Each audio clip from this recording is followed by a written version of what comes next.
আপনি কি কখনো ভেবে দেখেছেন বর্তমান সময়ে মেয়েরা ভালো ছেলের পরিবর্তে টক্সিক বা ব্যাড বয়ের সাথে সম্পর্কে জড়াতে বেশি আগ্রহী কেন? বা এই ঘটনা হয়তো আপনার সাথেও কখনো ঘটেছে। আপনার মতো একজন ভালো ছেলে থাকার পরেও কেন আপনার পছন্দের মেয়েটি এমন একজনের পিছনে ছুটছে যে কিনা তাকে দিন শেষে কষ্টই দিচ্ছে? আপনার মনে হতে পারে মেয়েরা ইমোশনালি হয়তো একটু বোকাই হয়, কিন্তু সত্য হচ্ছে এটা কোনো আবেগ নয়, বরং এটা একটা গভীর সাইকোলজিক্যাল গেম। আজকের ভিডিওতে আমি বর্তমান সময়ের মেয়েদের টক্সিক ছেলেদের প্রতি আকর্ষণ দিন দিন বেড়ে যাওয়ার পিছনে তিনটা সাইকোলজিক্যাল কারণ ফাঁস করব। এই কারণগুলো শোনার পর মেয়ে মানুষ সম্পর্কে আপনার দৃষ্টিভঙ্গির আজ বেশ কিছু পরিবর্তন হতে যাচ্ছে। So let's start. প্রথমে মেয়ে মানুষ সম্পর্কে একটা ভুল ভাঙিয়ে দেই আজকে। মেয়েরা আসলে টক্সিক হওয়াকে পছন্দ করে না, তারা পছন্দ করে ওই টক্সিসিটির আড়ালে লুকিয়ে থাকা কনফিডেন্স বা আত্মবিশ্বাসকে। এই ভুলটা আমি আজ আপনাদের ভাঙাতে পারছি কারণ প্রফেশনাল কাউন্সেলিং সেশনে আমি দেখেছি অনেক ফিমেল ক্লায়েন্ট নিজে থেকে এই বিষয়টা অ্যাকসেপ্ট করেছে বা প্রশ্ন উত্তর পর্বে এই উত্তরটা দিয়েছে। এটা একজন দুইজন না, প্রচুর ফিমেল ক্লায়েন্টে একই উত্তর দিয়েছে। এই মেয়ে মানুষগুলোর একটা সাইকোলজি এখানে কাজ করে যে টক্সিক ছেলে বা ব্যাড বয় হাই রিস্ক টেকার হয়। তারা যা মনে আসে তাই বলে, যা মনে আসে তাই করে, কারো পরোয়া করে না। মেয়েরা ছেলেদের এই ড্যাম কেয়ার ভাবটাকে সেই ছেলেটার একটা স্ট্রেংথ বা শক্তি ভাবা শুরু করে। মেয়েটা সাবকনশাসলি বা কখনো কখনো কনশাসলিও বলা যায়, ছেলেটার এই তথাকথিত স্ট্রেংথের প্রতি অ্যাট্রাকশন ফিল করা শুরু করে। তারা ভাবে যে ছেলে দুনিয়াকে ভয় পায় না সে ছেলে তাকে প্রোটেক্ট করতেও কখনো ভয় পাবে না, বা তার জন্য দুনিয়ার সবার সাথে সে ছেলে ফাইট করতে পারবে। আচ্ছা, আমি কিন্তু এখানে মেয়েটার সাইকোলজি কি ছেলেটার সম্পর্কে সেটা ডিসকাস করছি। মেয়েটার এই সাইকোলজি ভুল না সঠিক আমি কিন্তু এখনো সেই ডিসকাশনে যাচ্ছি না। অন্যদিকে ভালো ছেলেদের বেলায় দেখবেন তারা সবসময় তার কাছের মানুষগুলোর ভালো লাগা খারাপ লাগাকে প্রাধান্য দিয়ে চলার চেষ্টা করে। কাছের মানুষগুলোর পারমিশন নিয়ে কিছু করতে তারা পছন্দ করে। এই খুব বেশি কেয়ারিং ভাবটা মেয়েদের কাছে অনেক সময় মনে হয় ছেলেটা হয়তো দুর্বল, এর কোনো পার্সোনালিটিই নেই। তার কাছে এই ধরনের ছেলেকে তখন বোরিং মনে হতে থাকে, ফলে আকর্ষণটা আর কাজ করে না।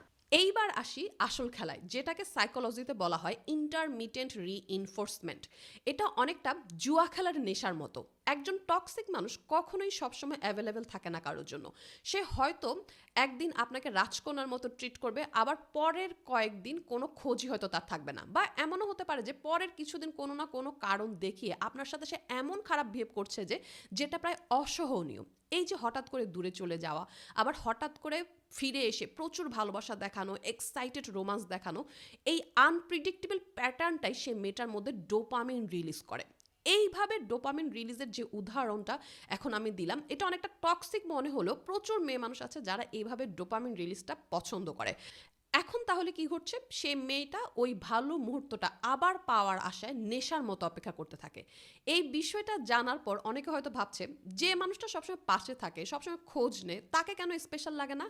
কারণ মানুষ স্বাভাবিকভাবেই সেই জিনিসের প্রতি বেশি আকৃষ্ট হয় যেটা সে সবসময় পায় না। আর টক্সিক মানুষগুলো এই ইমোশনাল রোলার কোস্টারটা খুব ভালোভাবে ব্যবহার করতে জানে। তৃতীয় কারণটা একটু ইমোশনাল, যেটাকে বলা হয় দ্য ফিক্সার কমপ্লেক্স। অনেক মেয়ে মনে করে আমি আমার ভালোবাসা দিয়ে এই খারাপ ছেলেটাকে বদলে দেখাবো।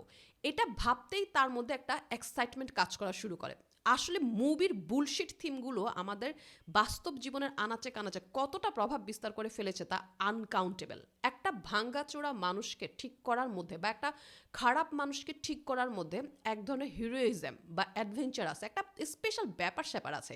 এটাই তো আসলে মুভিতে দেখানো হয়। এই স্পেশাল ফিলিংসটা পাওয়ার লোভে অনেক মেয়ে মানুষ টক্সিক মানুষের সাথে তখন সম্পর্কে জড়াতে চায়।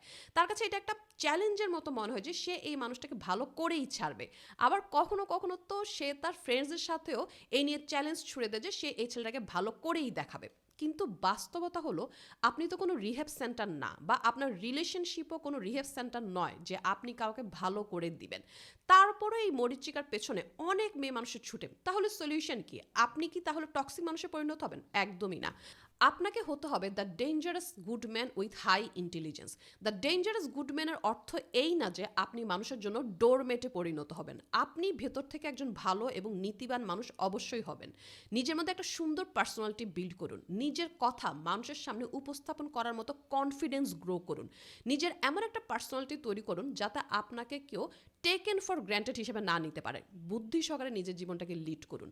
একজন বুদ্ধিমান এবং পার্সোনালিটি সম্পন্ন মানুষ সবার কাছে আকর্ষণীয়। আর সবশেষে সেসব মেয়েদের উদ্দেশ্যে বলবো, বিশেষ করে যারা এখনও মনে মনে বিশ্বাস করেন যে আপনি আপনার ভালোবাসা দিয়ে একজন টক্সিক মানুষকে বদলে দেবেন, প্লিজ এই ভুলটা করবেন না। কারণ বাস্তবতা হচ্ছে মানুষ ততক্ষণ পর্যন্ত বদলায় না যতক্ষণ না সে নিজে ভিতর থেকে বদলাতে চায়। আপনি কাউকে ভালো করতে গিয়ে নিজের মানসিক শান্তি, আত্মসম্মান এবং মূল্যবান সময় বিসর্জন দিচ্ছেন। তাকে ভালো করতে হবে এই মরীচিকার পেছনে ছুটে নিজের জীবনটাকে তছনছ করে দিবেন না। দিন শেষে একজন টক্সিক মানুষ আপনার মূল্যবান জীবনটাকে নষ্ট করা এবং তছনছ করা বাদে আপনাকে আর কিছুই দিতে পারবে না। ভিডিওটা যদি আপনার চিন্তাধারায় সামান্যতম পরিবর্তনও আনে, তবেই আমার পরিশ্রম সার্থক। আপনাদের মতামত কমেন্টে জানাতে ভুলবেন না, কারণ আপনাদের প্রতিটি অভিজ্ঞতা অন্য কাউকে সচেতন করতে পারে। ভালো থাকুন, সুস্থ থাকুন, দেখা হবে নেক্সট ভিডিওতে।